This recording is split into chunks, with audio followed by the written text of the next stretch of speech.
মহির কলম চ্যানেলে আপনাদেরকে স্বাগত। একটি ভালো খবর, এই নভেম্বর মাসে 19-20 তারিখে অনেকের অ্যাকাউন্টে চলে আসবে টাকা। ভিডিওটি সম্পূর্ণ দেখুন এবং চ্যানেলটি সাবস্ক্রাইব করুন। আপনারা দেখছেন মহির কলম। রাজ্যের কৃষক বন্ধুদের স্বার্থে রাজ্য সরকারের একাধিক প্রকল্প রয়েছে। শস্য বীমা যেমন আছে, ঠিক তেমনই জনপ্রিয় একটি প্রকল্প কৃষক বন্ধু। এই কৃষক বন্ধু প্রকল্পে ক্ষুদ্র প্রান্তিক কৃষকদের 2000 ও 5000 টাকা করে দেওয়া হয়। বছরে কৃষক বন্ধুরা পান 4000 ও 10,000 টাকা।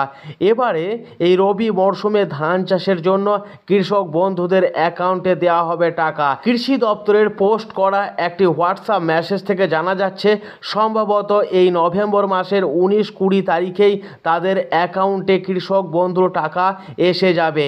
ডিবিটি ডাইরেক্ট বেনিফিশিয়ারি ট্রান্সফার এই পদ্ধতিতে টাকা আসবে, তাই কৃষক বন্ধুদের একটু ধৈর্য ধরতে হবে। 19 তারিখে টাকা ঢোকার সম্ভাবনা রয়েছে।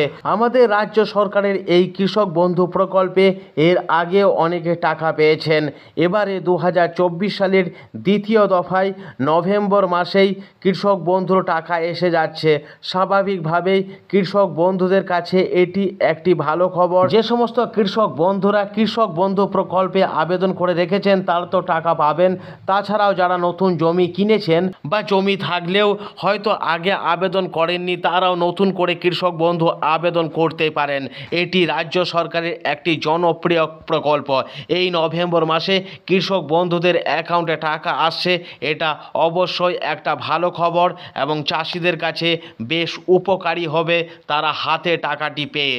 গবেষণামূলক তথ্য ও ভালো মানুষের জীবন কথা, এই পরামর্শ থেকে সরকারের প্রকল্পের খবর, কৃষক বন্ধুদের তথ্য প্রদান ও বেকারদের কর্মসংস্থান, এক জায়গায় এক ফ্রেমে আমাদের মহির কলমে, আর সঙ্গে মহির দাদার সঙ্গে আমি আর মুস্কান।